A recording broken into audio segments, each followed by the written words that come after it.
What's up, everybody? Doug Lane here, Fastlane Car Care. We have a beautiful 2022 Honda Accord Sport. Obviously, we're going to do the whole thing. No factory tint. I already got my dryer sheet on the back window. I'm going to try to film this as quickly and as efficiently as possible. We're using Helios Nova 5%. Yeah, we got the air conditioner, like, you know, cranking. High 60s in here right now. Oh man, it don't get any better than that. I had a feeling that would happen.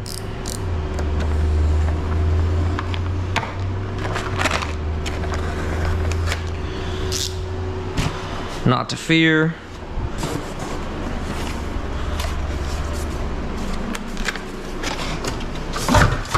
We have a brand new roll.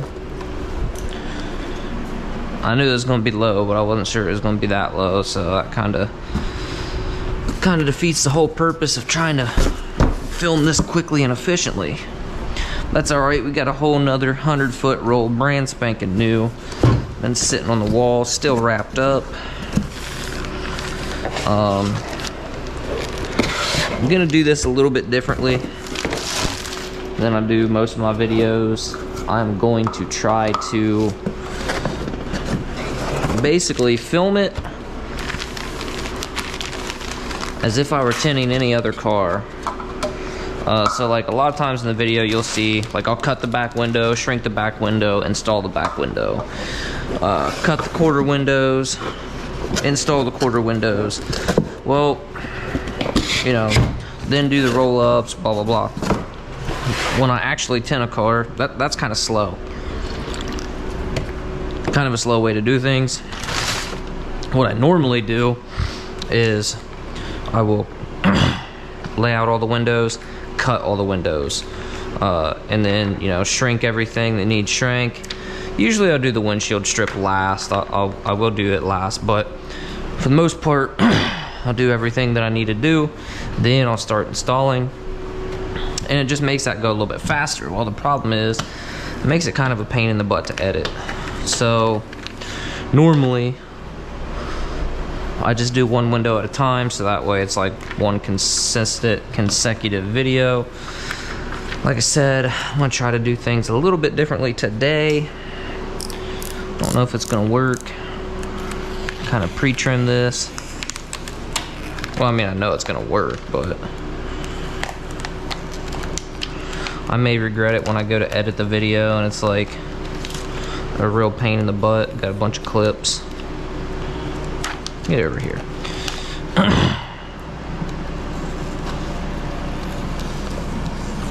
I've done a couple of these Accords. They're really not difficult cars to do.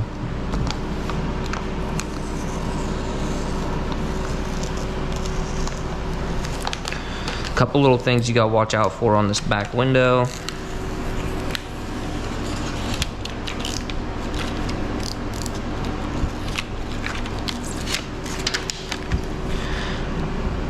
I don't know, maybe we'll just turn this into a long format video.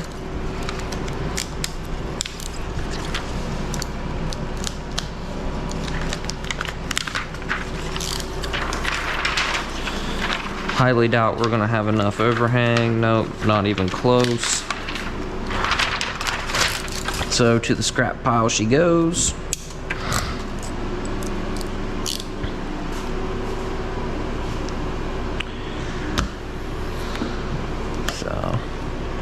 One thing to watch out for is right down here on the inside, there's a trim piece, you know, for the deck lid basically, and every one I've ever done has this little foam piece that's touching. I'll peek in here real quick. I don't know if you'll be able to see it, especially now. You guys see that foam piece right there that touches the window? Normally they're like worse, is actually touching, you know, beyond the border of the glass that we're gonna tint. What I do is I take my reach tool, take this, and I will come up here and I will like work this sideways. I'll kind of push it back. As you can see, it's attached. We can push it down. It's attached to the deck lid, it looks like. Either that or it's, you know, it's wedged in there in a manner that when you move the deck lid, it moves too. I would imagine, typical Honda fashion, these are probably pretty easy deck lids to remove, but I'm not really interested in removing the deck lid. Like I said, I've done several of these before, no issues. Let's see. We should be plenty good enough to double cut these. Yep. That'd be like a double cut. We're gonna go like 33.5 on this.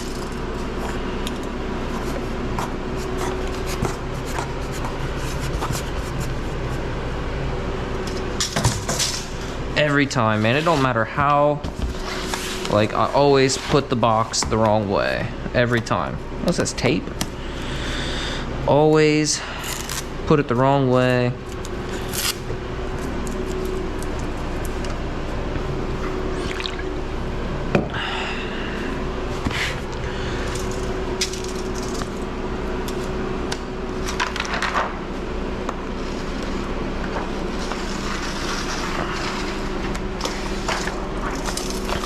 So, Helios Nova is what we're using. It's a carbon film, pretty good film.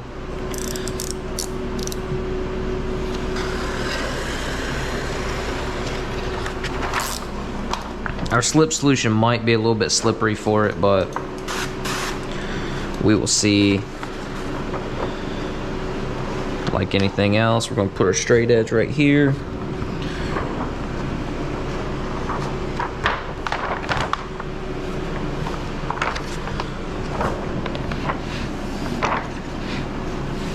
Some people will, you know, line up your top edge here and let the rest of your film hang down. And this car is brand new, and this customer is really particular about how he keeps his vehicles. But most of the cars I see are so filthy dirty on the sides that, like, you don't want to do that because you're just asking for trouble, you know, dirt and grit and stuff. So I want to basically cut this level. Make sure that's basically where I want it.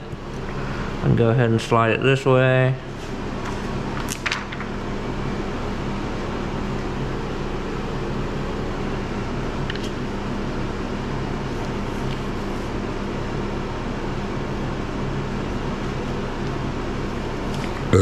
Excuse me, my goodness. That was super rude.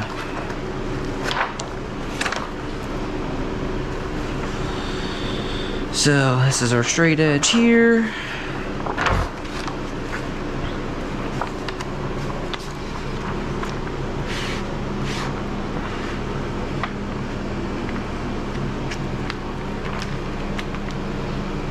Now I want to lock the two together.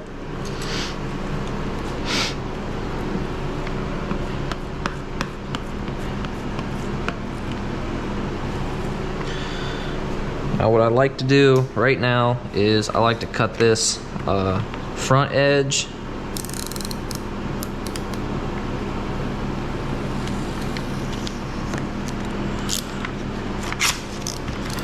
Get rid of this right here.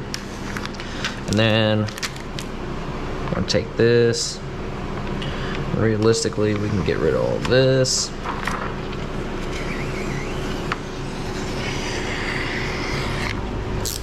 Okay.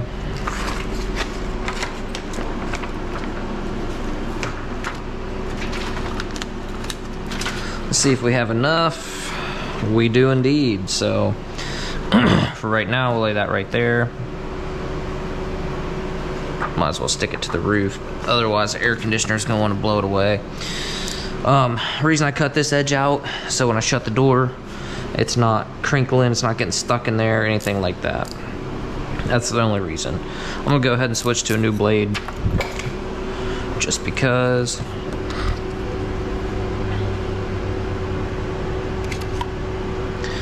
Need to order some new ones. Getting a little bit low.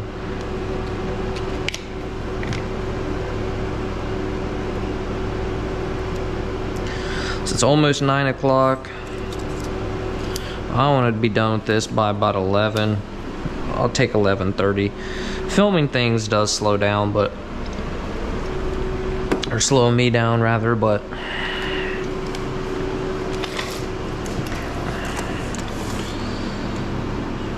I'll go with about 35.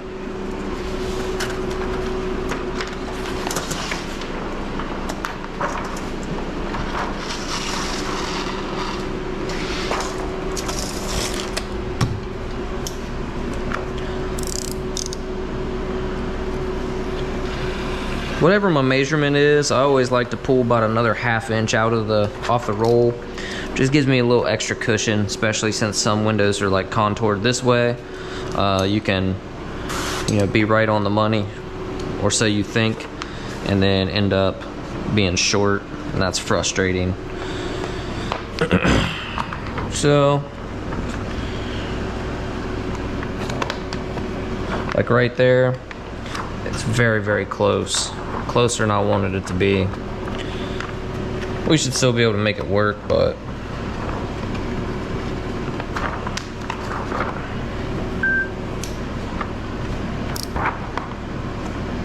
pretty much same thing on the back. Just try to cut this pretty well level.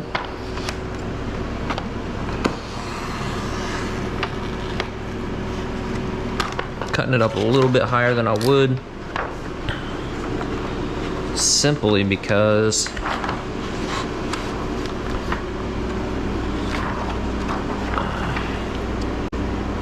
I need to adjust this a little bit.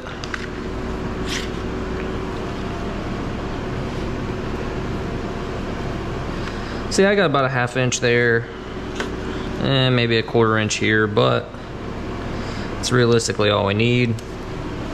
We can make that work.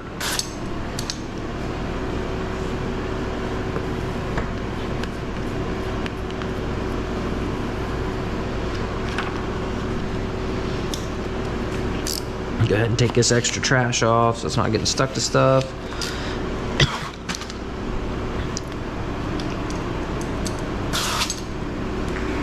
Alright.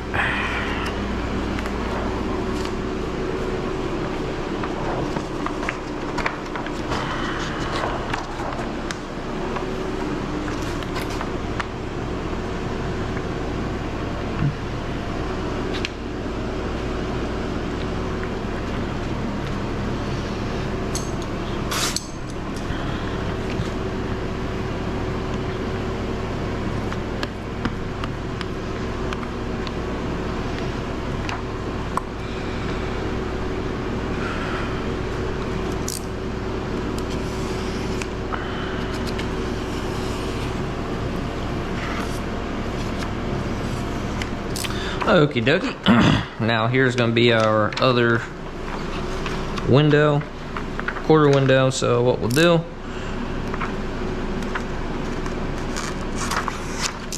and yank that off there like that. Get ourselves a little drink. For now, I'll set it right up here. That's why I always put my blade in, because I just went like that. Could have just cut the film, or worse, scratched customer's brand spanking new car. So I always tuck the blade in. That's why I like vinyl wrap knives too. It's vinyl wrap, so this edge is, kind of soft. Just an added layer of protection. And go ahead and cut these front windows.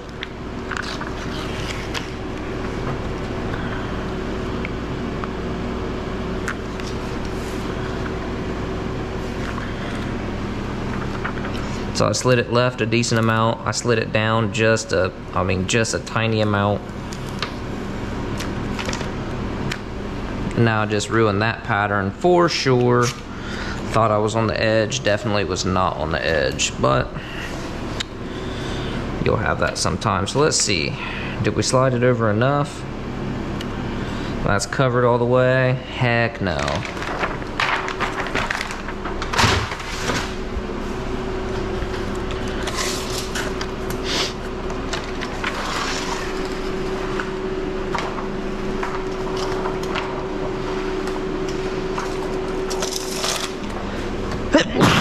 bless me.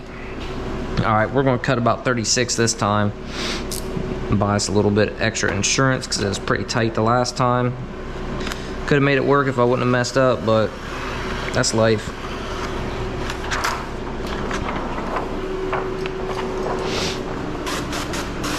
Just goes to show, man, I know a lot of you guys watch and have commented about, like, you know,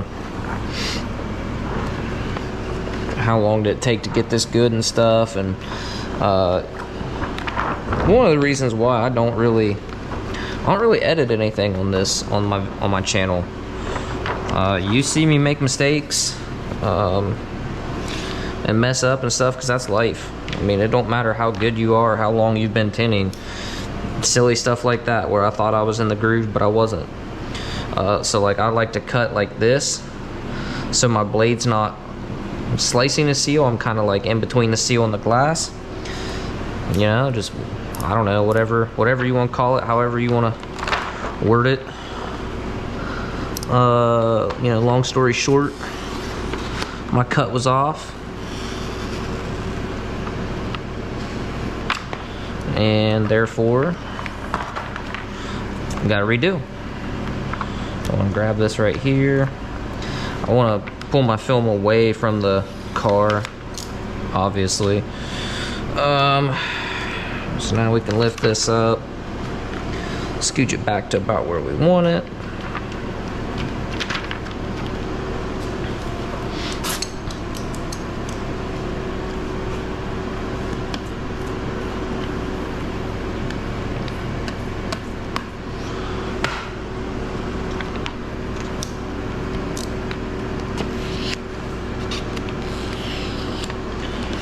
Put that there.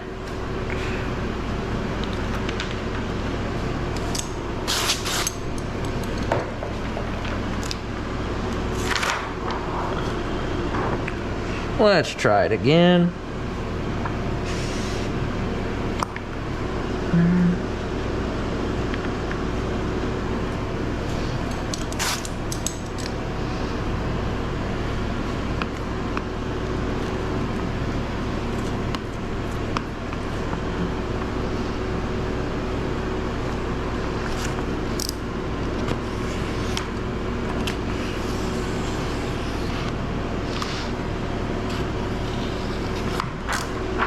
So now I could keep this for some kind of scraps later, but you know, some quarter window or something that I might run into at some other time. But honestly, I've got boxes and boxes of scrap pieces, so at this point I'm just not worried about it.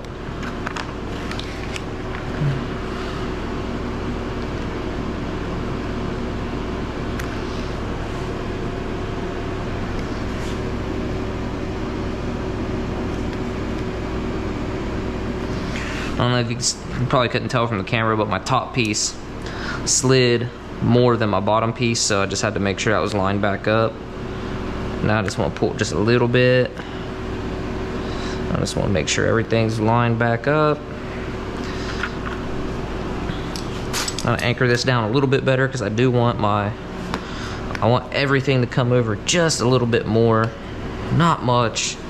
I don't know, like maybe a 1/16 of an inch or something. There we go. Covered on our bottom. We just need to be a little bit.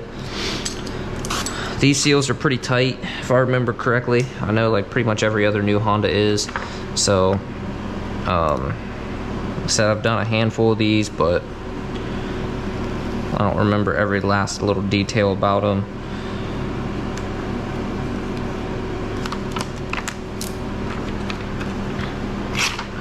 Right along the seal this time where it's supposed to be. Superb. Now we're going to kind of split the difference. Bring this back so we got a little overlap on both sides. And see that our top piece moved further than our bottom piece. So what we're going to do, just do that. Give it a little bit of juice. Boom. So we're covered here. Covered here, might put it right about there. Now what I'm gonna do, take my hybrid, I'm gonna mount it.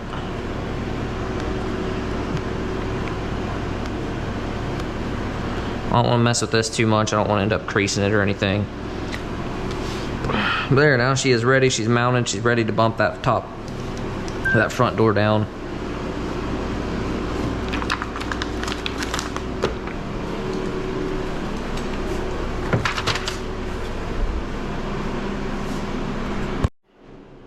Alright, so now we gotta do the back. I already cut this front edge so it wouldn't interfere with our door or anything like that. Seems like we've got enough coverage on the bottom. So big thing with this, your film wants to stick to this plastic stuff, this plastic trim all the time. So that's kind of annoying when you're sitting here trying to slide it forward or to the left or however you want to look at it. I'm gonna go right about there. See that? I'm gonna about pretty much touch the plastic, right? Here's how you cut these weird back doors. If we just go ahead and cut this and slide it over, well, when this window rolls down, our pattern is going to be too big. So we're going to start right about here. We're going to start below our curve, right there.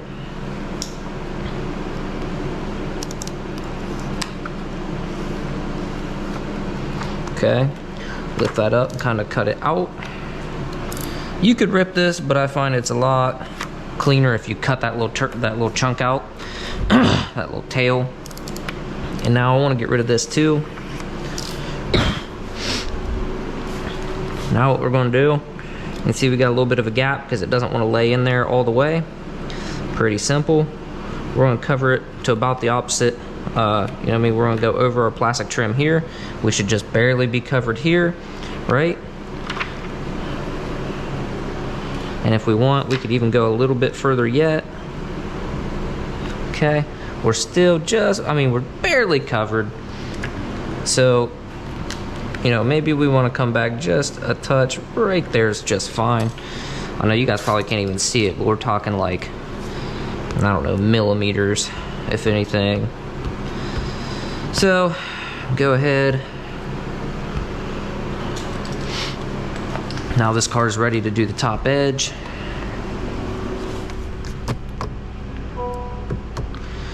Typical Honda, should be 2 pushes. We'll lift this up. That's why we cut that excess off. Oh, what? We're not gonna. Okay. Oh. It generally helps if you put the key back in it. There we go. So I like to, whenever I have a car in here overnight, I like to take the keys out. Not really for security, but you know, these cars, they can lock on their own. I mean, a lot of them can be controlled from a phone, so it's just easier that way. Now look at this. You can see from this line right here, our window slid back this way. So we'll push that back. That can mess you up if you're not paying attention or you're not used to it. Fords are really bad about that too, the Tauruses and all that.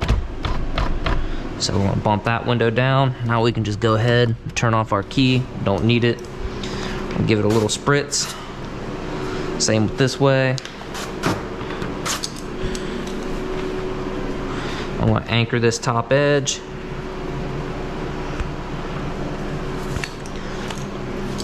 Get a little spritz, help my knife glide. Now here's where the magic happens. Cut our top edge.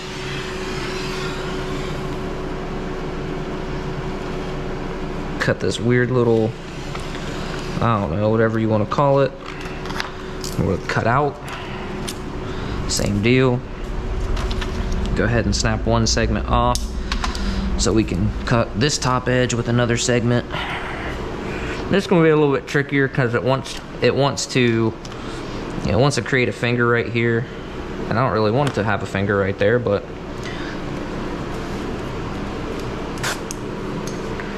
see what we can figure out.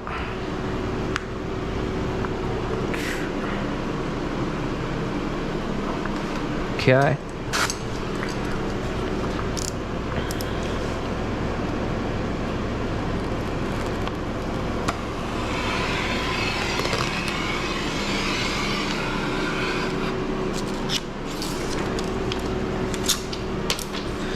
All right.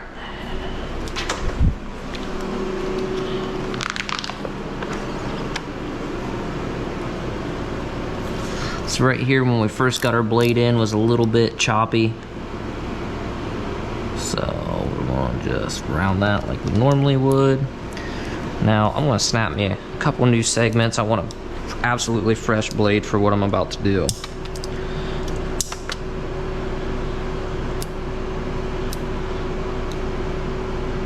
Should be enough. Alright, so what I want to do, I don't know if you guys can see this, but there's just the slightest little, I don't know, imperfection. Just gonna freehand it. I just want to remove basically just a little bit of material.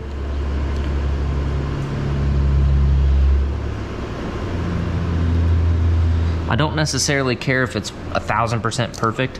What I don't want is there to be a very distinct wave or whatever, because that's going to stick out like a sore thumb, to where if it's, you know, gradual, just a very gradual thing, like it, you know, no one's going to really see it.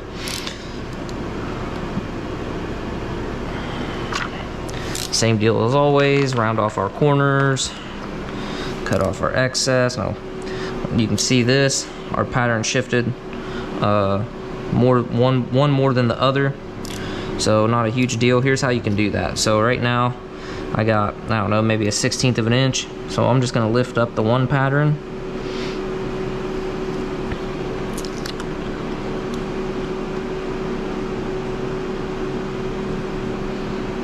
do our thing. Now we'll just go ahead, cut our wider pattern. We're going to do the same thing. 9 times out of 10 this will be fine. Both patterns should be wide enough to tuck in our seals. One's just like, you know, a tiny bit bigger than the other. So if everything went right, they should both be wide enough. One's just going to be a little bit like, you know, extra wide. We're going to do the same thing on this one.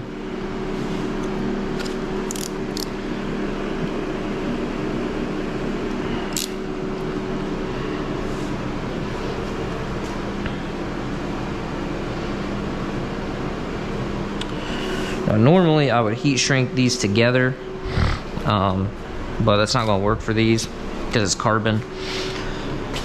So here's the thought process behind this, right? We're gonna clean this up a little bit, but we slid this over too far, or farther than we normally would, right? And so that way, I mean, we have to have a gap right here. Obviously we can't have our film, you know, past the glass, so we have to have our little micro gap here that shoves the whole pattern this way. So when we shove that pattern, you know, this way, we still need to make sure we have enough to cover this. So that's why easiest way I found to do it is, you know, like I said, slide it further than you need to. Yeah, sometimes you can have a, I mean, if you go too crazy, you're gonna have a difficult time getting it in there, getting it tucked in there without pinching it, but we're gonna make it happen. Now, if you can see this, I went up at a little bit different angle. Get rid of that. And get rid of our bottom, round that off. No plotters here yet. I think I mention it just about every other video. I'm always on the fence about it, man. There's a local shop that sells Roland vinyl cutters, plotters, whatever you want to call them, and they sell window tint. They sell, I mean, anything. If you wanted to start a graphic shop or anything to do with vinyl, you walk in there and start a business from scratch. There's nothing they don't have. Olfa knives.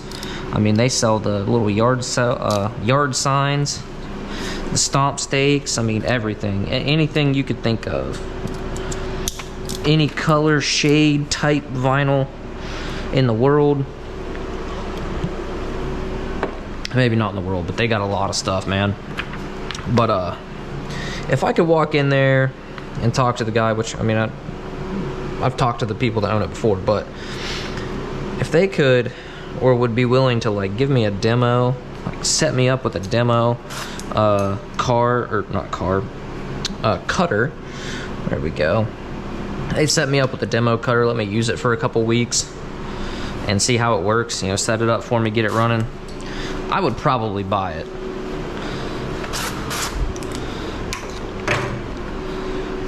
I just feel like there are certain instances where it just have to save you so much time. Like this, I mean, we did it, you know what I mean? We finagled and got our pattern cut the way we wanted it and everything, but man, if we could just push a button and have it doing, you know what I mean, have it doing its thing while we're prepping the glass and stuff, like I just don't see how it wouldn't just be that much faster. My biggest concern is the top edges. I mean, I'm not saying that mine are 1000% perfect every time, but I've seen some pre-cut kits, you know, online, and like I've installed one. I've seen some other ones, and sometimes, dude, they are just trash. Just the pattern in general just is junk. Look at it and like, man, my 8-year-old could cut a better pattern than that. Why'd I do it that way? Why'd you guys let me do it that way, knowing that we got to shrink this?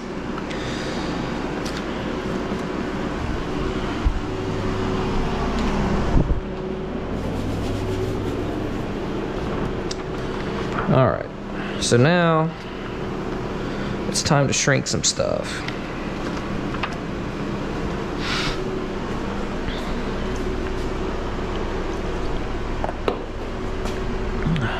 Say the real question is, did my heat gun get plugged back in? I used it yesterday for some other stuff, the cord. So I am going to skip around a little bit.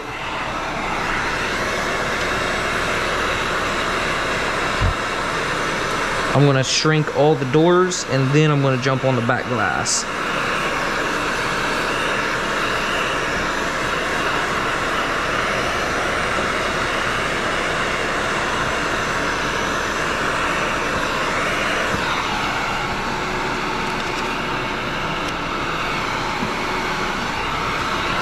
So the problem with carbon and ceramic is they block so much heat that your top layer will shrink up awesome, but the layer behind it just doesn't shrink up as well. And so in my case, my top pattern is my passenger side pattern. So, you know, I'm shrinking, everything's going good, and then I go to install my driver's door and I guess both my driver's side doors, and the pattern just, man, it wants to fight me, it wants to give me fingers and stuff. And then you go over to the passenger side and it's perfect. It drops, you know, right in there, and you can see the tension that you shrank in it, and it just, you know, pretty much just wants to go where you had it. And if you've got some experience shrinking, then you know what I'm talking about.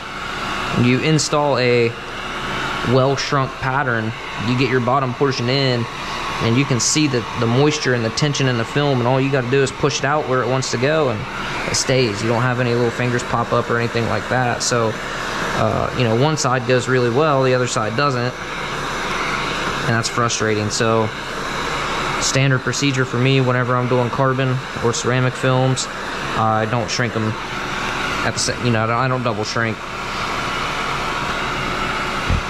If it was something like maybe some kind of truck or something that you really don't have to shrink, but you want to just for a little bit of extra security, I mean, then I guess you could do it, but I just opt not to. Takes a couple minutes longer, but it's faster than cutting out new patterns.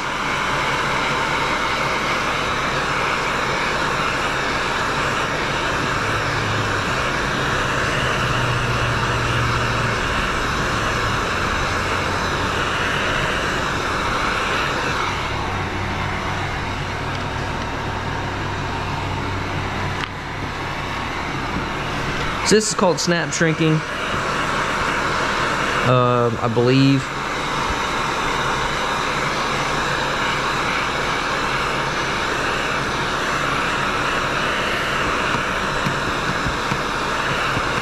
There's a whole host of ways to shrink these bottom edges.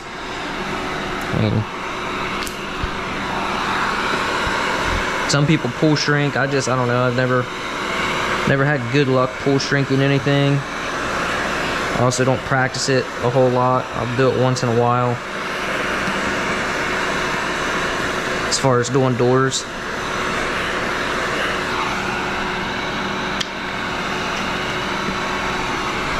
There might be situations where, like, I'll do, say, the driver's door, and then you might find that, like, you get a little finger that pops up or whatever, and be like, oh, okay.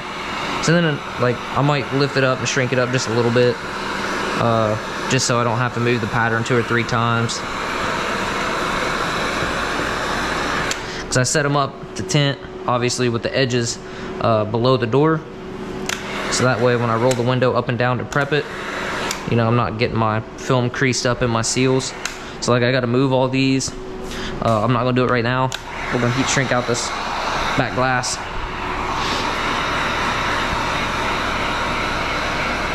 I said a minute ago, I got dryer sheet on there. Nothing special, regular dry shrink. I know a couple of people have reached out and told me that dryer sheets are really toxic for you, and I should use bar soap or anything else. You'll be proud of me. I have been using bar soap a little bit more frequently, but you know, it's just so convenient. Reach in there and grab it.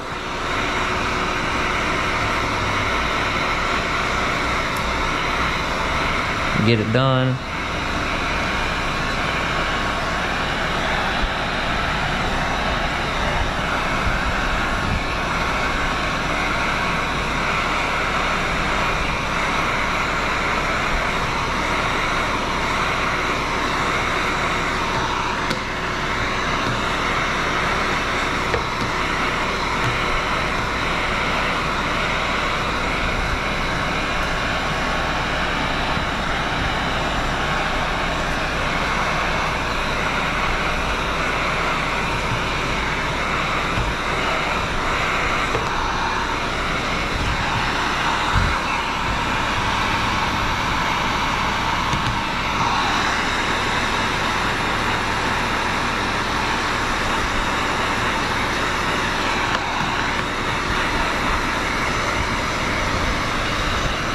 I will tell you, it seems like the AC blowing right over top of the film. It's crazy because you can feel it come right up over the car. It does seem to slow down the shrinking process. Either that or this heat gun's just not lasted very long and is already starting to crap out on me. Both are possible.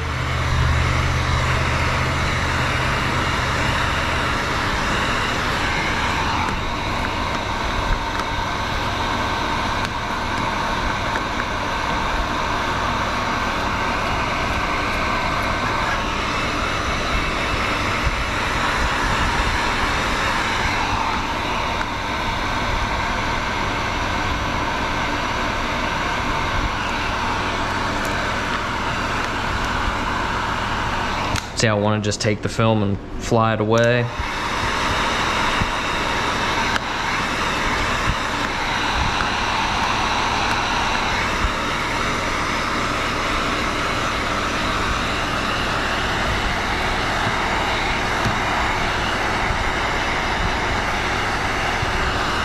think my dryer sheet's too dry or something. It's like trying to stick to the glass instead of letting me push it.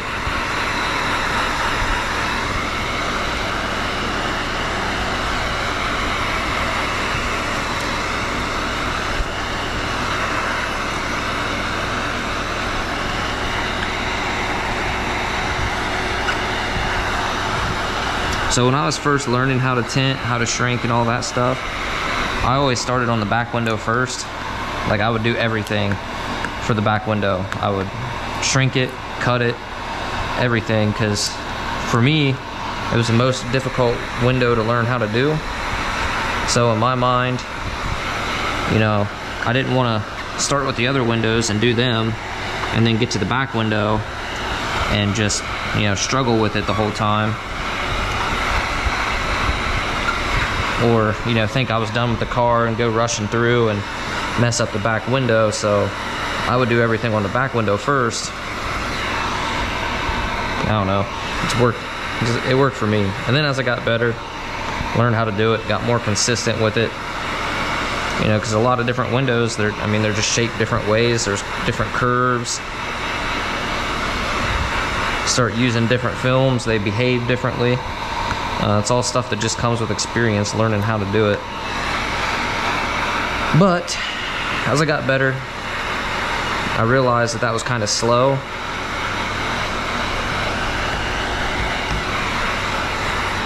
Because you're walking around, you're cutting and measuring, then you gotta, you know, do this, and then you gotta go cut and measure again. So I found that the fastest way for me to do it is to roll out all my film, get everything pretty much where I want it, and basically just do exactly what I'm doing today. Start cutting, do all your cutting. I mean, we have to do a final trim on this, but that's not really a big deal. I always wait until after I'm done shrinking to do that. So we got a couple little pinches right here. Show you a little trick. There's a good chance those wouldn't show up.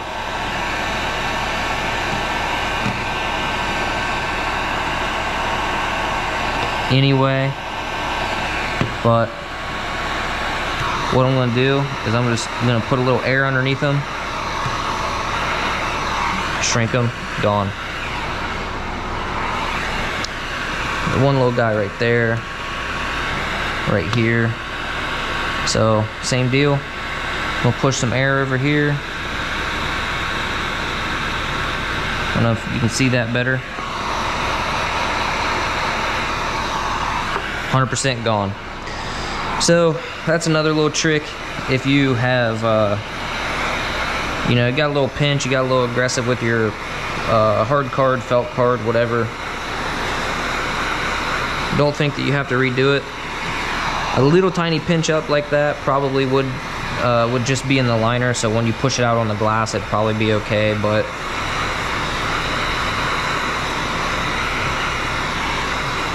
that's a good little trick to have.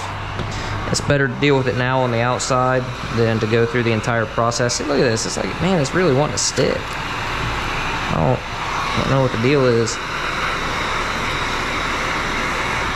But better than to go through the entire shrinking and cutting and installing process and then realize you've got some pinch or crease or whatever you want to call it right there where the customer's going to see it, and then have to rip it back off and redo everything. It's easier to, you know, use a trick like I just showed you, fix it, move on with life.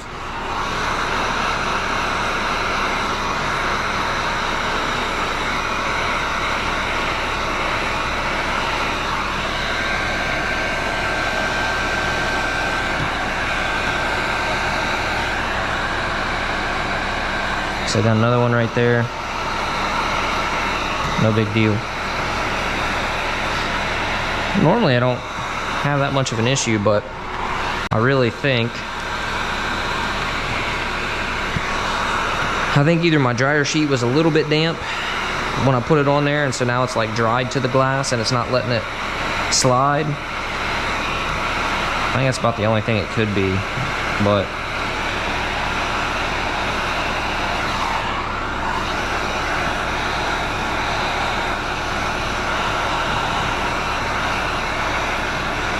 it's not wanting to just push, it's wanting to kind of, I can't explain it, but I can tell when I'm pushing it like this, it's wanting to stick to the glass. It's not wanting to glide along like it should.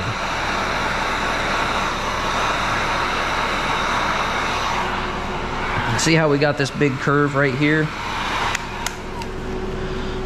Alex from Sun Distributing, he mentioned this in some of the posts and stuff. He says like the smiley here tells you which way it wants to go. It's going to tell you which way it wants to be pushed. And I find that's extremely, extremely accurate, and it's a really good way to explain shrinking, where your tension's going, and you know, it's going to help you read the film. You keep that little fact in mind, because if we have this curve right here and we keep trying to push straight, it can get us in a bind.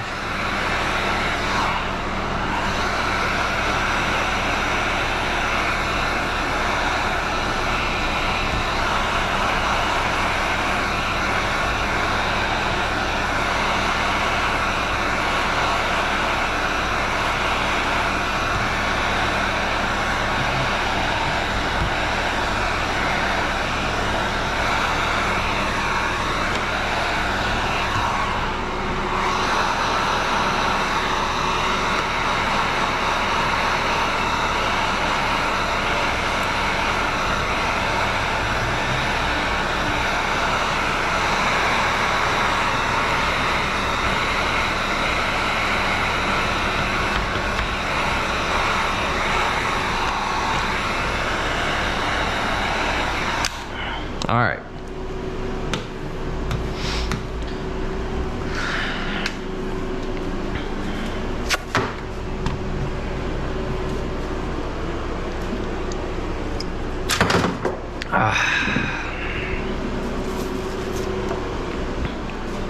Man, what a rookie.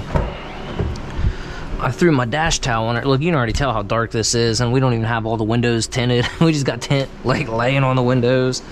This thing's gonna be dark, dark.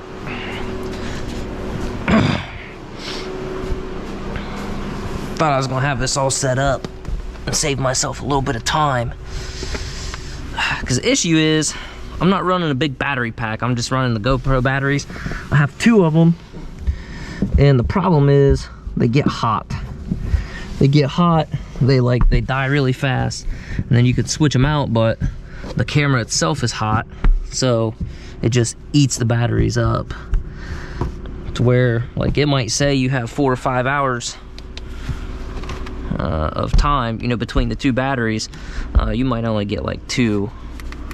So it is what it is. I guess it's just gonna be a long format. Just a little long format video for y'all.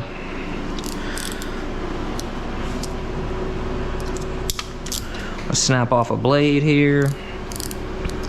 Now, let's see. I don't know if you guys will even be able to see really, but on these, you have a halfway decent border. But remember, when you get down into this area here, we have to contend with that little fuzzy foam piece that's basically touching the deck lid. So I'm gonna get really close here. If you're not careful, it can bite you. You can easily cut it too short, or you can not have your pattern slid down far enough. A lot of different things can happen. This is why I bought this little guy right here. Stick him right down in that corner. Light up this bottom. That's the sole reason I bought it. Now down here you actually have a pretty decent gap. I mean, you got some space.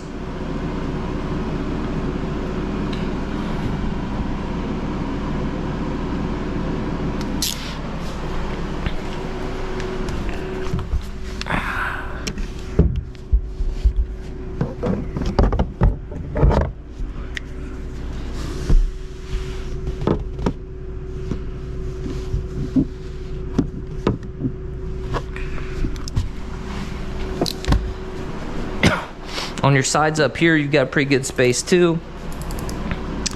Really, I think it's just those corners. There's a couple of corners, they'll kind of mess you up. But if you can get this back window and you can deal with the tight seals on the roll-ups, you'll be golden. So cut pretty tight here. Once we get up out of this corner, then we can get kind of loose, I guess. We can add some extra space.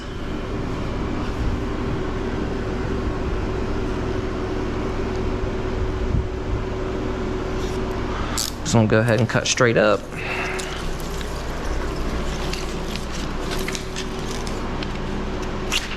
Okay. Be another big advantage for a plotter, being able to just already have that, you know, cut where you want it and everything, but I don't know. Just, you know, it's tough, man, because you always hear about in the groups, nobody ever comments and says, man, my plotter was running on point today. People are always complaining about how it doesn't work. I imagine that's probably true for just about anything. So, I don't know.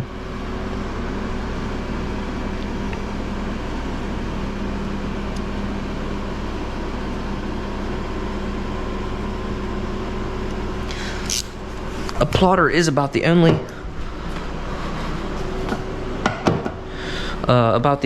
tool that I could invest in that I don't already have. So, you know, there's that. So we need to see where our little line is, where we started our cut. Right here about the, I don't know if you can see that.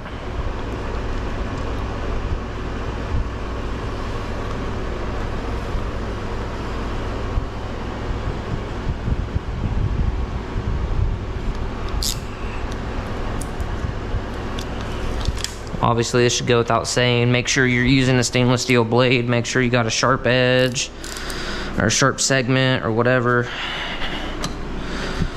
If you have to, I mean, when you're first learning, every time you take your knife off the glass, snap a new blade.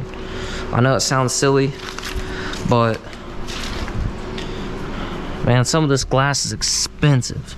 Several $100s if you scratch it. I mean, a lot of times, you know, maybe you'll get lucky. Your customer won't really be upset about it, especially if you're first starting out. You're probably working on some older cars. You're probably making some deals with people. You're probably not charging full price. So, I mean, if that's the case, but you start doing some high-end stuff, like I guarantee you, if I scratch glass on this car, I'm gonna have to make it right.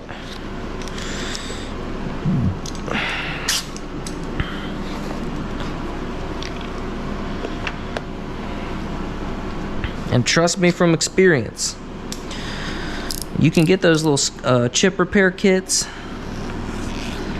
and you can fix it. You can fill in the crack, but it is not going to get rid of it. Like that little slit is going to be in there, and you're going to see it behind that tint or in front of that tint. That tint's going to make it just stick out like a sore thumb, and you can feel it, and it'll be smooth, but it's not going to look. It's not going to look like it should. Promise you. Been there and done that. Got the t-shirt.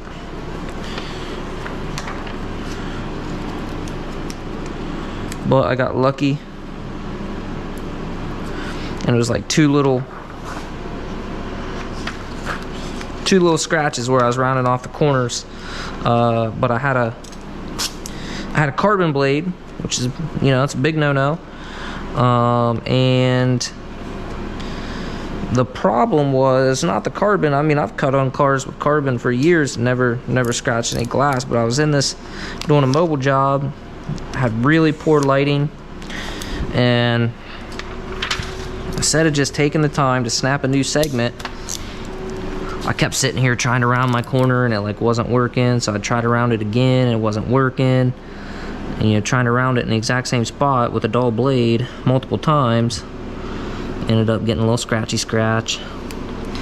It sucked, but we tried the little scratch repair thing and it didn't work. I tried polishing on it, some jeweler's polish or whatever, glass polish, several different things.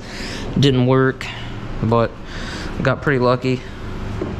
The customer's like, man, you tried everything you can. We're not gonna make you replace that glass. It was a lease, so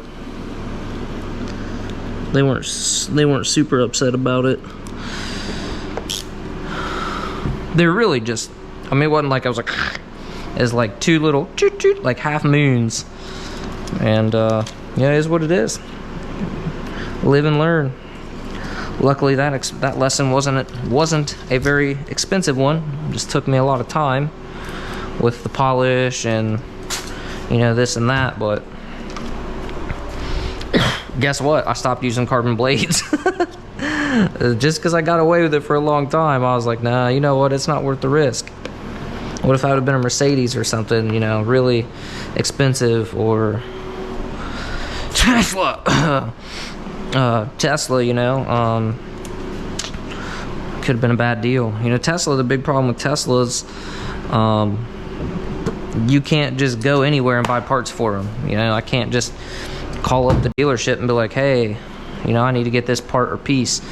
It's you got to set up a dealer account, and from what I'm told, you got to jump through a lot of hoops to be able to, you know, get an account, or you got to have the customer order it, and man, it's just a lot of hassle, you know what I mean? So you gotta do what you gotta do to not be messing stuff up in this business. Woo! About got my fingers. Did you guys see that? Probably not, because I got... Alright, GoPro died. Go figure. Switch batteries. All I've done since is moved my film down so I can prep my windows without messing anything up. Here's the order we're gonna go in. We're basically gonna go around the car. We're gonna do these 2 windows. We'll turn the ignition off, which it'll probably time out on us anyway. We're gonna stick our back window, our 2/4 windows while we're in there monkeying around. And we'll go right on around to the other side. Excuse me, jeez. That was a cough and a hiccup at the same time. So then we'll just go back around and do our other 2 roll-ups. Get all that done. We'll be ready to talk about our windshield strip, which I've already got the rear view mirror off. It's, I mean, not too bad. This car, I just checked with my shank. Not too bad. Doesn't look like there's any hydrophobic coatings on this window, so we don't have to scrub it with rewind. So we're just gonna, you know, scrub it down. Like I said, this customer's pretty particular about his vehicle, so you know, I don't expect any kind of sticky residue, and it's brand new. What's it got? It's got 7,000 miles on it? I never would have guessed. I thought more like 700. Huh. I guess I lied earlier in the video. I thought it was brand new. Brand spanking new, but that's okay, whatever. It's not a big deal. Doesn't really matter.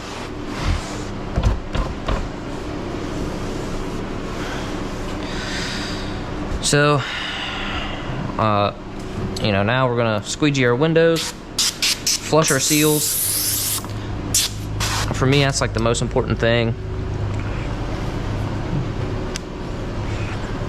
What this is gonna do is get any kind of dust, any lint from our microfiber, anything like that. It's gonna shove it over there in the corner. And then we're gonna take our Tint Whiz Tri-Edge, and we're just gonna push all that stuff out the bottom, down the sides.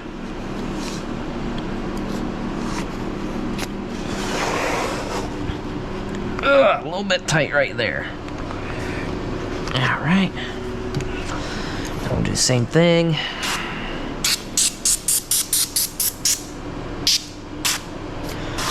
Now we're not gonna go crazy with the water because this slip solution should be a little bit too slippery for this.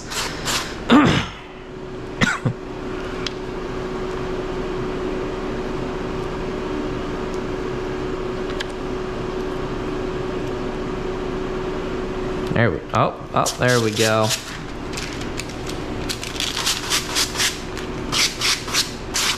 So you can see we're not just hosing it down, man. We're just kind of misting it.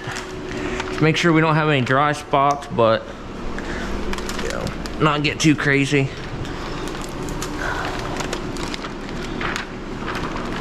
This is the tricky part, getting it on here without touching anything.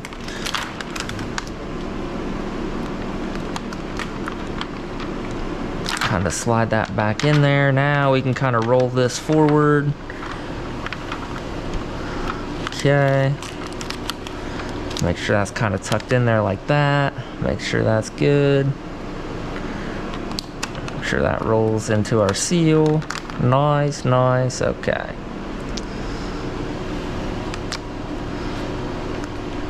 There we go. Wanted to come back just a smidge. I think that's gonna work.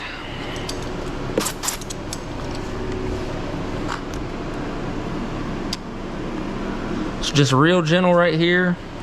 Sorry, I got my shank in my mouth, just a habit, because I need to have it available, you know what I mean? So just run our finger like this, make sure we're not catching on anything. If we're not catching our finger on the tint, that means the seal's not gonna catch our film, and we don't have to worry about it peeling up. So now we can put a little more pressure on it. Basically just going over the top edge like we just were. I'm kind of worked down a little bit. I don't want to get too close to this, otherwise I'm gonna have a crease. And you know, I'm basically just trying to push everything up and out. That's gonna keep my gap nice and close to the window, or nice and close to the top edge. If you push down, sometimes it can slide the film down a little bit, and then it'll lock up on you because you've extracted enough moisture for it to lock, and then you're in a bad deal.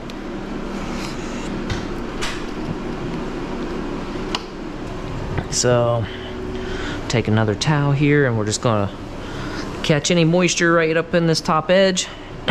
That way it doesn't try to seep back in. Roll it up, flush that out, get a little bit of moisture on our film. Try not to let it touch the door panel, but if you've cleaned it well enough, it shouldn't be a big deal. It's kind of the tough part about two-staging.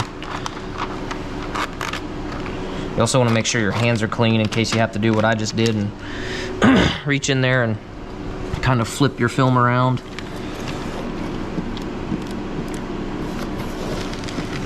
And then just kind of work the air out, make sure you're tucking it in your seal.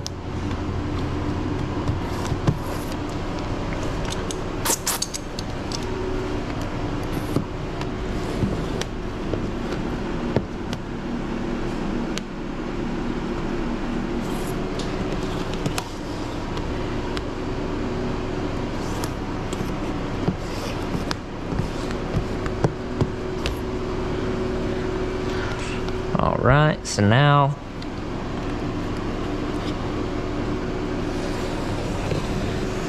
just going to try to sweep out our edges.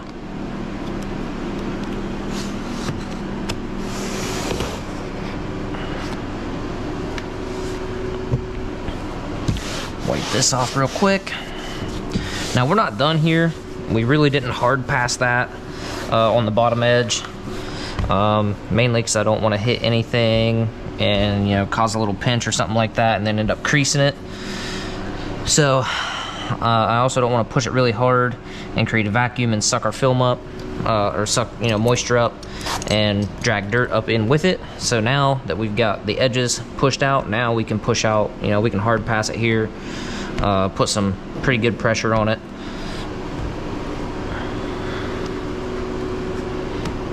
Get a lot more moisture out of it this way.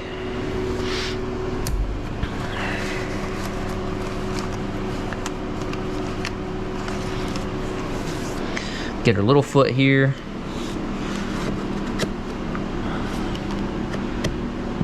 Got one little edge right here that doesn't want to lay down. That could be detrimental to what we are trying to do here. So we need to figure out why it's not wanting to lay down and stick. Because that will 1000% try to peel on us.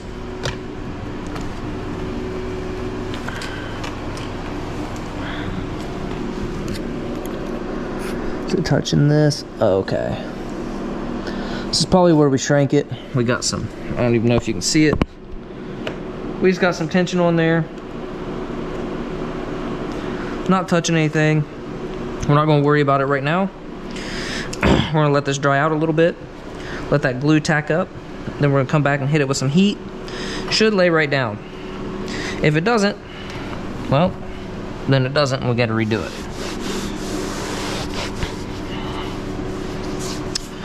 But that is the one complaint I have about this film. The adhesive is not very aggressive, so you will run into issues like that. If you've got a little too much tension or whatever, it's just not going to want to stick to the glass immediately. But, you know, don't get frustrated. Just give it some time, and you know, come back, push it out when it's dry. It'll be all good. At least it should be. So, see right here, we pushed up a little bit of film, or pushed up a little bit of moisture in this top edge. So that's why I like to just kind of wipe this down. I know it's not, you know, super clean. We don't have glass cleaner on it or anything, but at least this will give you an idea of anything that you might have missed or anything like that. So push that all out. See if we get it.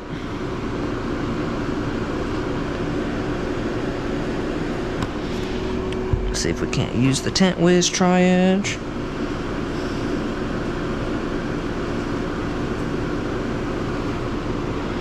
Boom. Got it.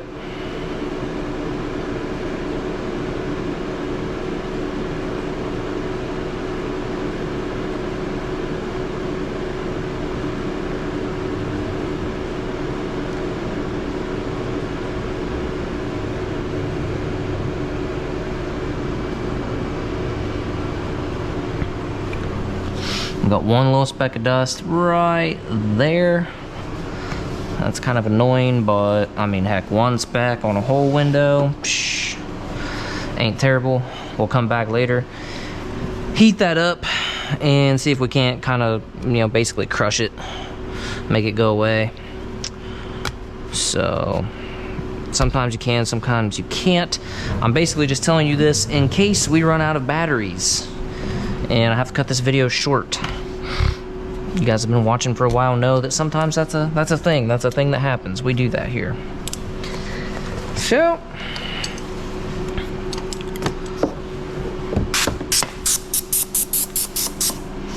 I know some of you, oh man, that's tight, are probably, you know, really interested in seeing these type of windows. I see in like Facebook groups and stuff. A lot of people have trouble with these. This little cutout deal, you know, throws you off. And it is, dude, I struggled with it when I first started. I hated doing these windows. It would take me 5 or 6 tries sometimes to get it right. And then, like, I don't know, I just didn't understand what was going on. So, once I slowed down, really, you know, looked at it and was like, oh, okay. It made sense. But once in a while you'll cut a pattern a little bit too short or what have you. So I mean, just beware. Like, it's a thing, it's gonna happen, it's all right, no big deal. It's just tint, man, just tint. You can always peel it off and start over. Nobody wants to, but sometimes, man, sometimes that's the only way. Pretty much prep all my glass the same, unless it's got a hydrophobic coating, which I've done a video on that. I've also done a video specifically on how to cut out these weird shaped windows. You can go check that out.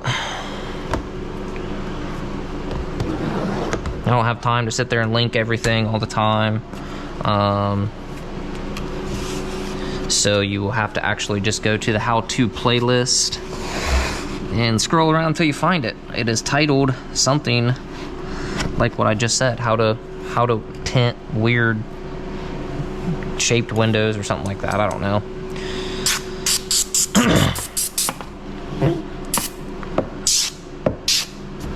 Same deal.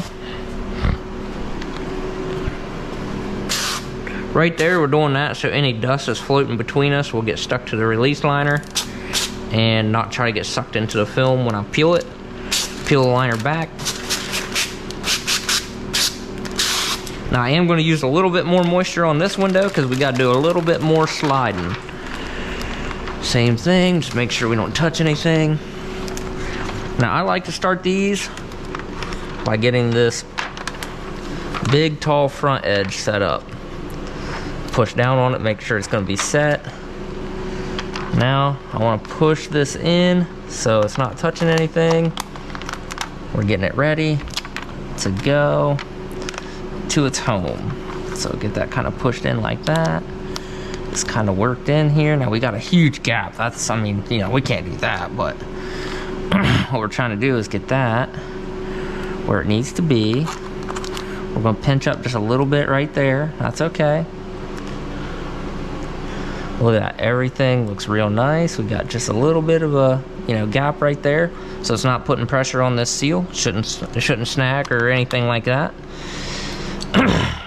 Now, we are ready to lock this down.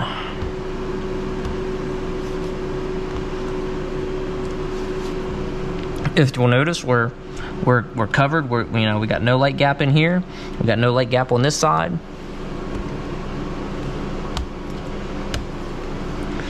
We should be over far enough that even if the window shifts, we're covered. So now we're going to really push and lock this down because it's where we want it. Taking note that you know, we need to make sure our window doesn't start sliding, our film doesn't start sliding on us, because, you know, that's going to mess things up, and we don't want that. So tricky part is going to be rolling this up without this getting all all bunched up and stuff. So I'm going to lift it. I'm just going to kind of tuck it in like that. Not super worried about this side. It's not really under tension. Boom.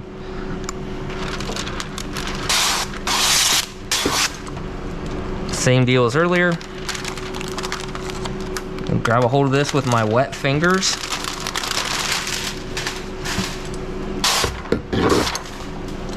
Your fingers need to be wet so you're not leaving fingerprints behind, and you're not pushing, you're not holding on to this super tight. You're just, you know, you're just holding it so it doesn't go anywhere. You're not trying to lock down on it. If you do that, you can leave a fingerprint in the glue.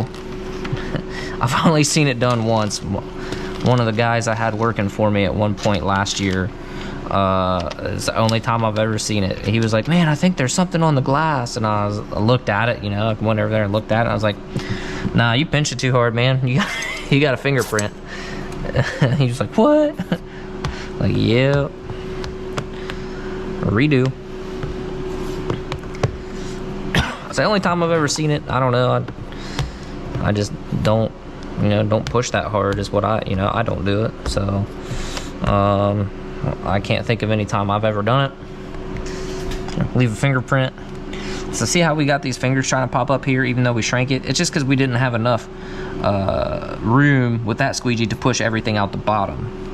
So the film is going to create a vacuum and try to suck that stuff back in, and that's what we don't want, because that's an opportunity for dirt and junk and stuff to get in there. So just like we did on the other window, we're going to take a hard card, corner tool, whatever you want. It can be an easy reach, it can be a tri-edge, it can be the little foot, reflex, whatever your favorite is, use it. And now we can hard pass this. You know, we're using quite a bit of pressure now, because we know it's locked down. It's not going to go anywhere. And you probably can't see it, but we are pushing out a little bit more moisture. So same deal. Come back over it one more time. Make sure our little foot is doing work, pushing all that stuff out. Okay, time to clean up our mess. Normally Hondas have turned off by now, so I'm kind of glad that it hasn't, but usually about the time I get one window stuck, I just get ready to roll it up, and it's like ding, ding, ding, turns off. So I'm glad that it didn't this time. I don't know, maybe they changed something in the accessory mode. I don't have any idea. I just tint them, man, you know what I mean? I just tint them. I'll leave the engineering to the engineers. We'll go ahead, turn it off though, conserve some battery. That's the annoying thing about these cars, is they have daytime running lights or whatever that are always on. If the car's on, they're on. You can turn the headlights off, all that stuff, it doesn't matter. So, I mean, looking at that, obviously we got some streaks, it's still wet. We're using a pretty saturated towel, but we're getting all the drips and everything off, so we can tell that's looking good. Next step, back window.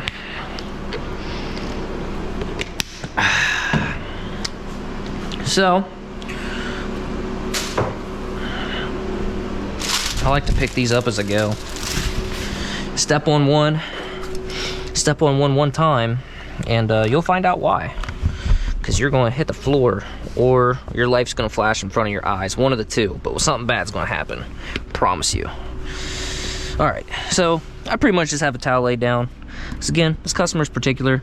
I don't want to get anything on his seats, dirt and stuff, because I know as soon as he gets his car back, he's going to want to wash it and, like, you know, basically detail it. So we're just going to save him a little bit of time. Steel wool scrubby, my go-to for back glass. Anything with defrosters or raised dot matrix, this is what I'm cleaning with. Some, like Toyotas, Hondas, they will look like they have a dot matrix, like especially on their front windshields, but it's actually sandwiched between the glass. So on those, I don't use a steel wool scrubby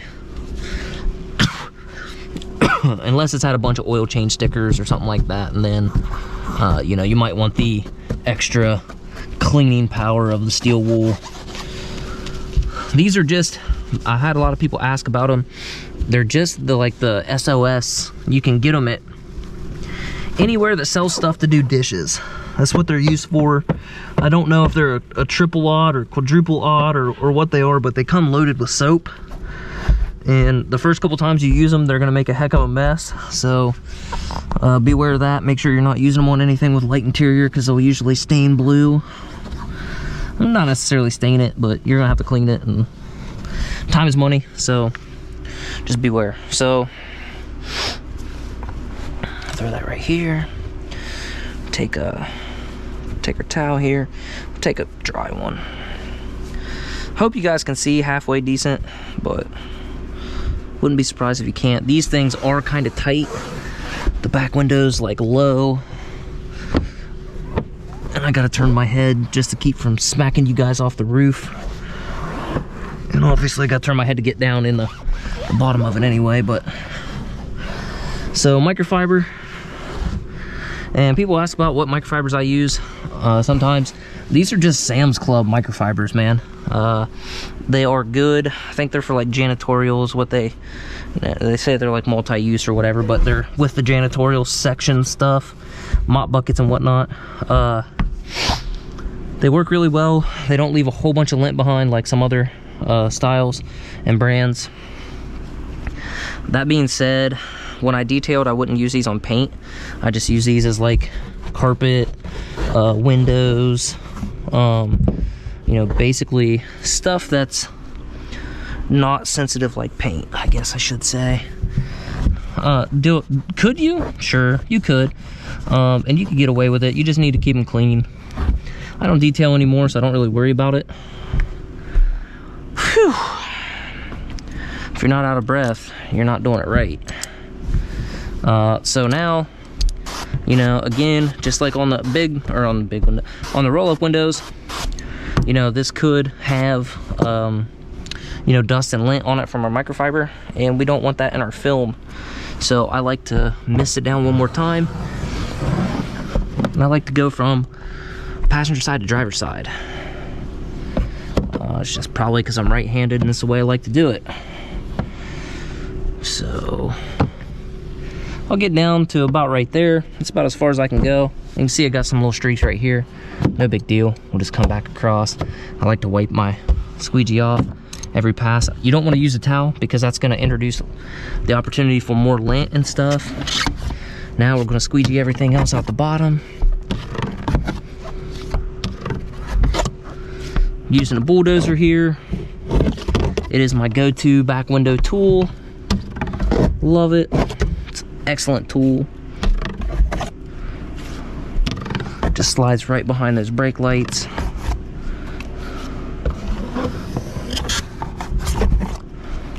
So now we could have a little bit of junk, you know, down there where maybe our bulldozer didn't go all the way or something like that. It's a beautiful thing about the keg. It's pressurized. So right now I'm probably running, I'm probably down to about 50 PSI. But that's way more than you're gonna get out of a spray bottle. So, you know, that's the thing. You're able to blast some of that junk down out of there.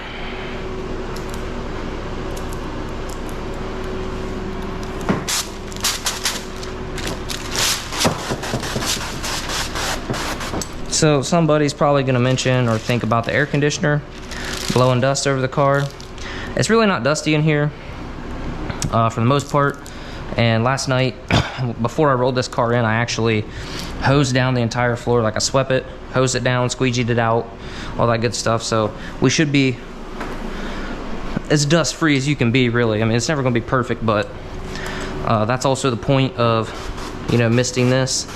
And the fan is on low. It's also shooting like straight up.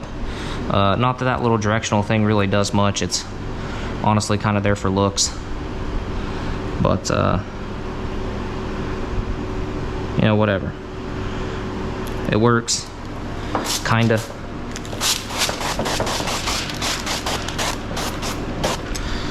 So I'm gonna go with a decent amount of slip solution on this back window.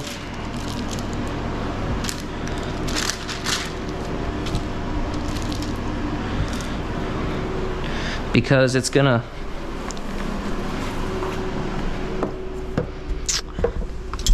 be a little bit of a task to get it slid all the way down in there, so we want a little bit extra slip.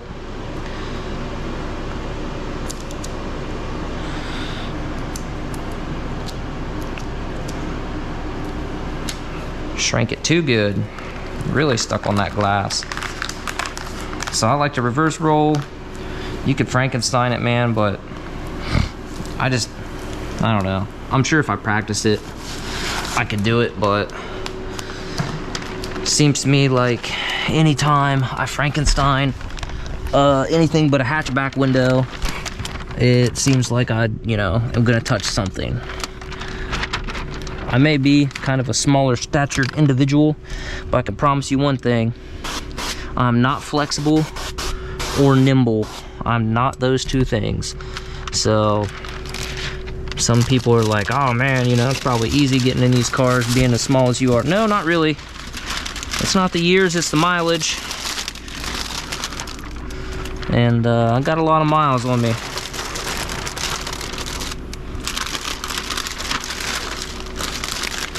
So some people reverse roll straight onto the glass.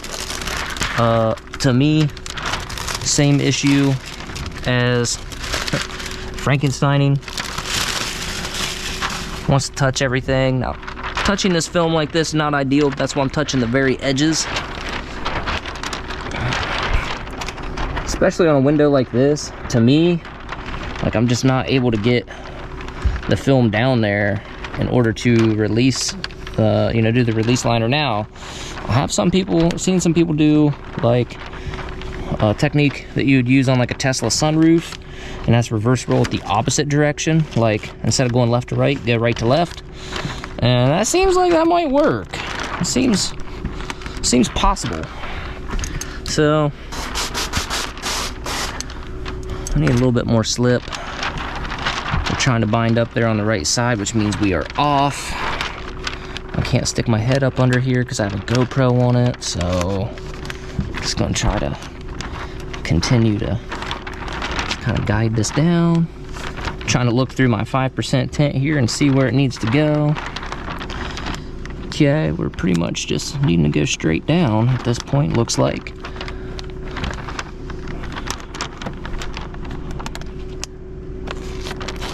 Now we need to be extra careful. We need to make sure we don't pinch anything up on the sides. And we need to make sure our corners are on the glass, so that way, when we get down to those little foam bits, it just slides right on past them.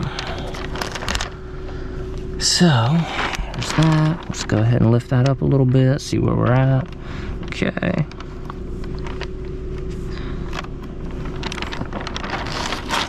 I think we're almost ready. Tuck this up here. Nope. I'm gonna touch the headliner, but we should be past.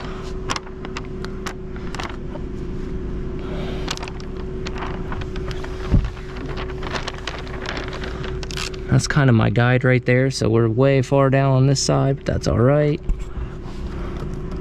And if we know that we're barely touching, or we're barely covered here, then we got to be way covered down there. But I don't want to leave that to chance. I'll come out here and look. See, we have no light gaps. Golden. pick that thing up before we kill ourselves on it. Okay.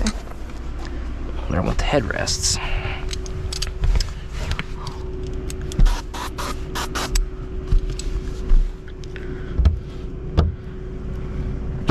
I like to basically just divide it in half. Now at this point, you're not moving this window. I've squeegeed enough moisture out of it. I've locked down the middle. It's not gonna go anywhere. So it's one of those things you need to make sure before you get to this point, you need to make sure that it's exactly where you want it. It's covered everything you want it to cover, because it's just time to send it home. There's a bunch of different ways. I mean, you could divide it into 4s and work your way out. You can, you know, divide it in half and then just go straight up and down. It's really going to depend on your shrink. And honestly, I've noticed that sometimes it just depends on the back window. See, we got a little finger right there. I ain't gonna worry about it. Some back windows, to me, in my experience, they like to be distributed a little bit differently. So, I don't know. Could just be something in my head, but that's just my experience. And that's why I make these videos, to share my experience with you, so that you can get a head start on learning how to do this yourself, or if you're a customer, you have no desire to do this yourself, at least that way you know what goes into it.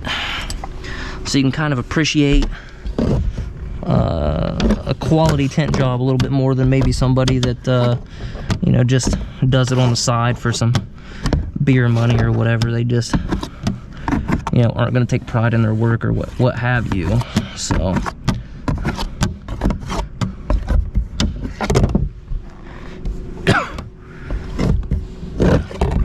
So I like to overlap about 50%, something like that, when I do this, because a lot of times the bulldozer, when you're pushing all that moisture, it'll push moisture out to the side and then you'll have a bubble. So I like to overlap it a little bit,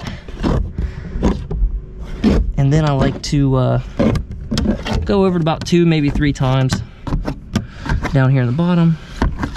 So you can see our little felt things didn't do us any problems, no issues. Just give it a little spritz up here. Make sure these defroster lines are pretty well pushed out. They like to kind of hold moisture in between them and stuff, so you might have to go over them a couple times. Now, gonna mess with everything with that little finger. Whoa. I'm pushing pretty hard. Whew. So it's pretty difficult on your shoulders, I'm gonna be honest. It's not easy. So make sure this is all cleaned up, our deck lid and stuff, and try to get this cleaned up enough. You know, try to get any big streaks or anything like that off there. Not going crazy with it. I don't want to try to peel the film or anything like that.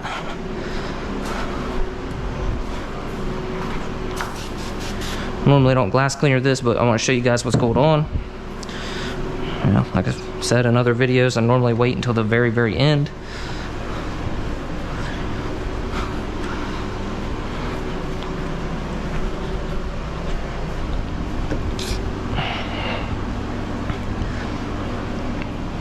So, right here we got a little something, no big deal. This right here, if you can see it, that's basically what I was talking about, where the squeegee, where the bulldozer doesn't want to try to get all of it out. And of course we got these 2 issues here. We're gonna go ahead and deal with them now. A couple different ways you can do it. You could try just using a paper towel and a hard card first. I'm gonna go ahead and shrink it.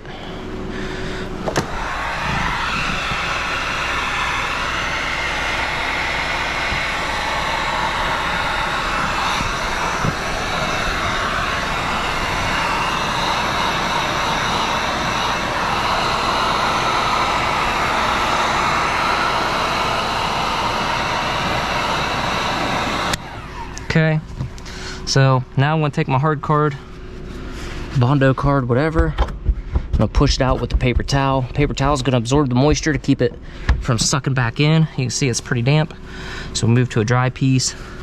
We'll hit this one, and we'll hit this one. Now, with any luck, it should keep that from sucking back sideways. Push this out too. Same deal. Wipe down our trim panel here.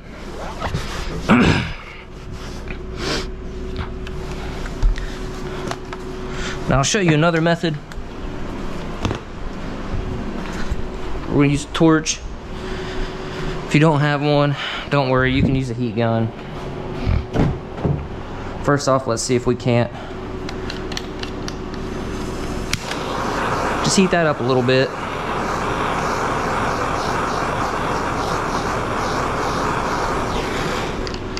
It doesn't take a whole lot. What's crazy about the torch is, look at that. Now it's hot. It's gonna suck all that way. Here, let's see if I can hold you right here.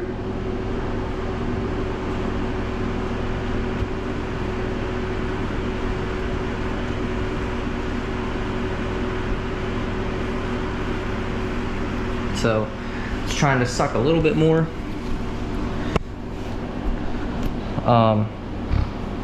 So we can use a harder card. We can let it dry a little bit more. So what's crazy about the torch is this isn't even hot, but if you put your hand on the inside, it's noticeably warmer. It's weird how it does that, but that's what it does. It heats up. It seems like the torch just goes through the glass faster than the heat gun, but you could definitely use a heat gun. Just want to make sure there's no moisture that can get sucked back in there. Looks like we might have just one little spot that wants to be a pain.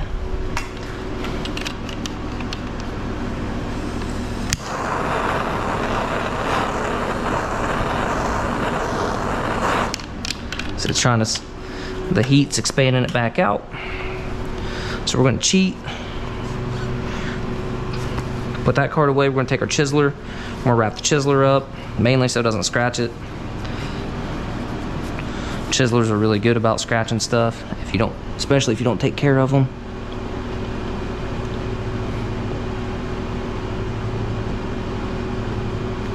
All we've done with the chiseler is we basically just put more pressure on a smaller surface area.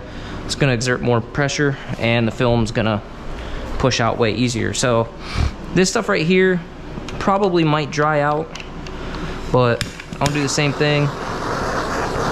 I'm not going to heat it up as much. You could honestly fire up the car, turn on the defrosters, achieve the same result.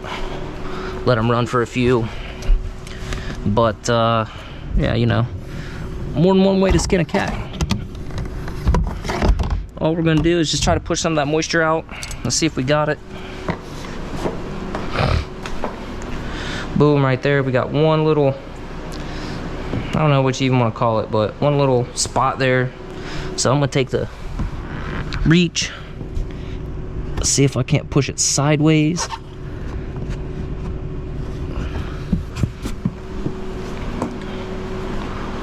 So we still got it there. So now what I'm going to do is I'm just going to leave this sit. Let that kind of dry out naturally, and then we'll push it out again. And it should work. So, next step, quarter windows. Well, these have a dot matrix on them, and they got this little ugly Honda, you know, whatever the glass is stamped as. So, go ahead and clean that. Same deal, but I'm also going to weight down the trim area around it. Right? Now, lay this up here, try to catch any little drips and stuff. So, go ahead, start at the top. Gonna get our little fusion here, little fusion turbo.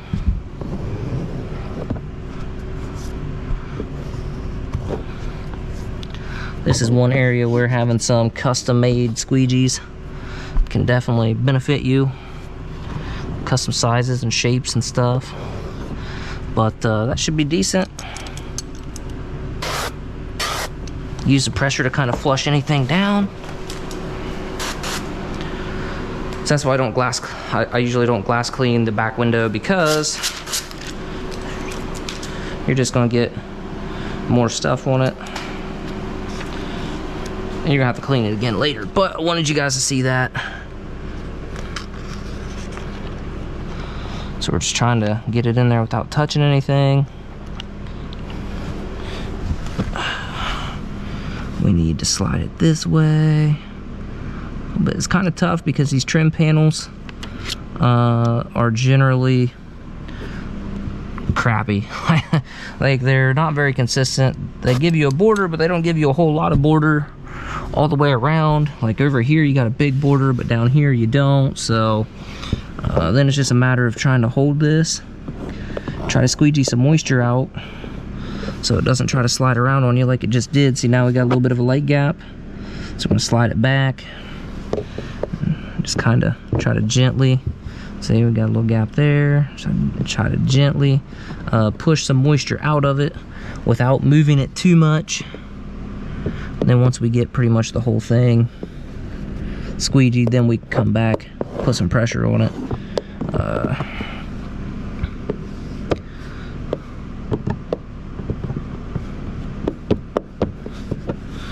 So,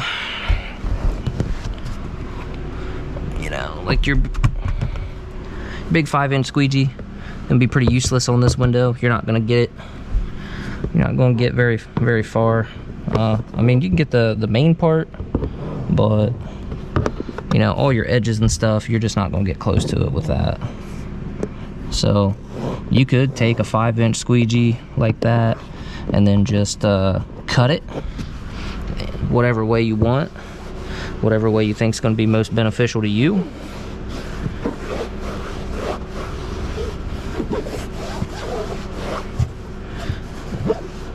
Big thing is try to get all your moisture sucked up so it doesn't try to seep back in the glass. Or I guess in between the film. Repeat on this side.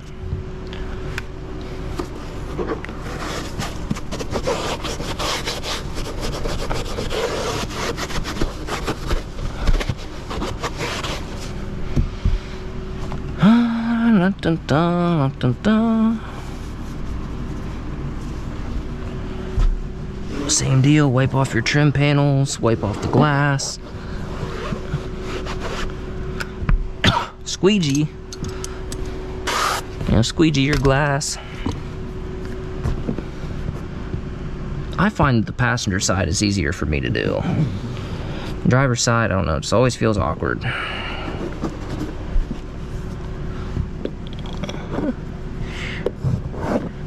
Time is at 10:30. That ain't bad. An hour to do 2 windows and the windshield strip, plus clean the glass, touch up anything. I can work with that.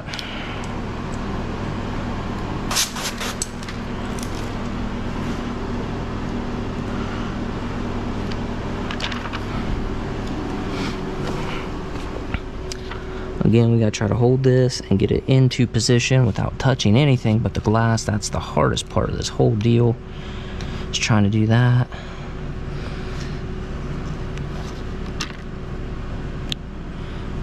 I think that's gonna be acceptable. So, again, depending on how much slip solution you have and how slippery it is, you know, you're gonna have to hold this in place for a minute. Even when you're holding it, it's gonna try to slide on you, which is super frustrating, but that's tint. Your only other option is to use less slip, or, you know, use less water. That's also an option. That is one benefit about running spray bottles. You could have a different mix for every single window.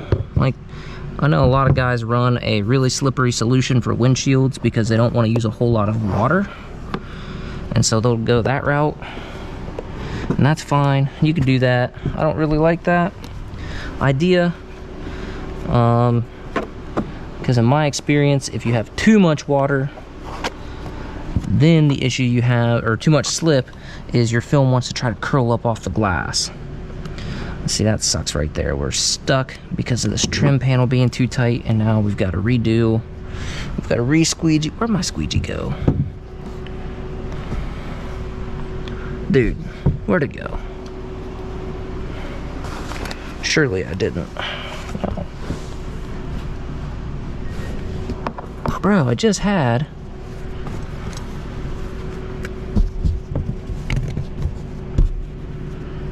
Tell you what, man.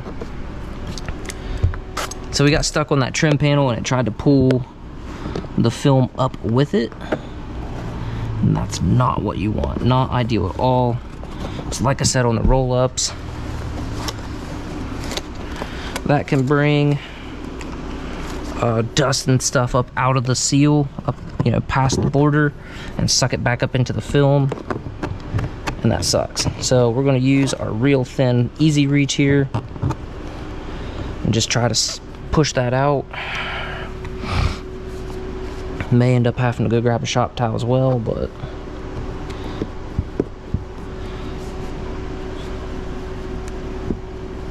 just lightly wipe this down. Okay, let's see what we got here. Hey, I'm good with that. One little bit of moisture there. Hopefully it's moisture. It was indeed. Pushed right out of there. This dot matrix, I mean, that's the thing. You're gonna have it. It's gonna be what it's gonna be, unfortunately. So, let's see. We should be done with these guys.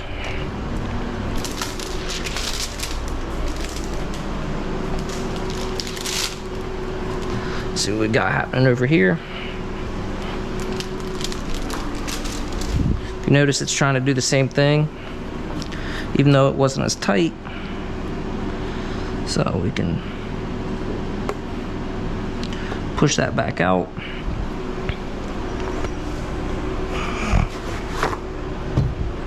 Man, shop towels are just an indispensable tool in the tint arsenal. So all I'm doing, I'm not really pushing, I'm just kind of trying to shove that down in there so it'll suck up that moisture. I'm not trying to shove it like down past the film. I just want to suck the moisture out of that gap. This right here. This is dumb. It's gonna irritate me, is what it's gonna do. But that's tint, man. That's tint. So we're just gonna try to suck up that moisture.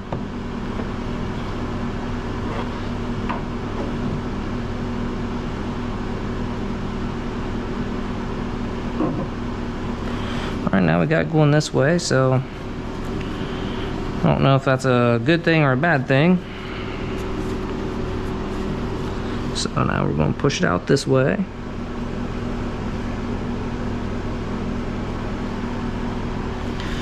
So now what I want to do, I want to see what kind of room I have to work with here. Not very much. If this thing continues to be a pain in the butt, what I can do is I can slide my knife blade down in there and trim a section of this out. It's gonna be really difficult because the way that the trim just like slopes down in there, but it could be done. I don't really want to. There we go. Just squeegee that out the bottom. I think we ought to be good there. Kind of wipe that up a little bit, and now we're gonna, you know, basically come back around to this side. All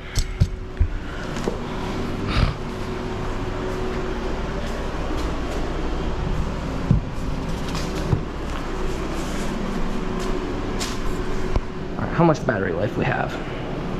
What we got? Oh, we're about to die again.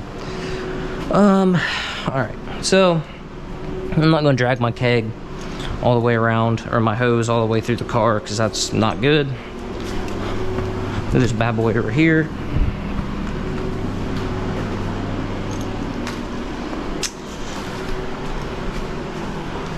And I'll set it up right here. I'm gonna go ahead, finish out the video there. You guys already know, I mean, you watched me do the front two, or the front window, the back window, the very back glass, the quarter glass. The other side is going to be the exact same way. The windshield strip is no different than any other windshield strip that we're going to do. I'll just go ahead and show you. The customer wants it down here, so what we're going to do is just run it across there and, you know, take our measurements, boom boom, and then do the same thing on the other side. Obviously protect the dash, our dash towel, our big towel back there. It's going to go over the dash and keep everything safe. You get it all finished. It's a T20 Torx.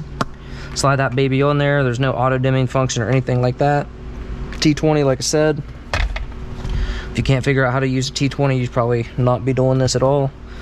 And then we'll get the glass cleaner all set up, you know, wipe everything down, make it look really nice. We'll hit the button and let them know that it's done. So that's all I got for this car, guys. Good times. Thanks for watching. See you guys on the next video.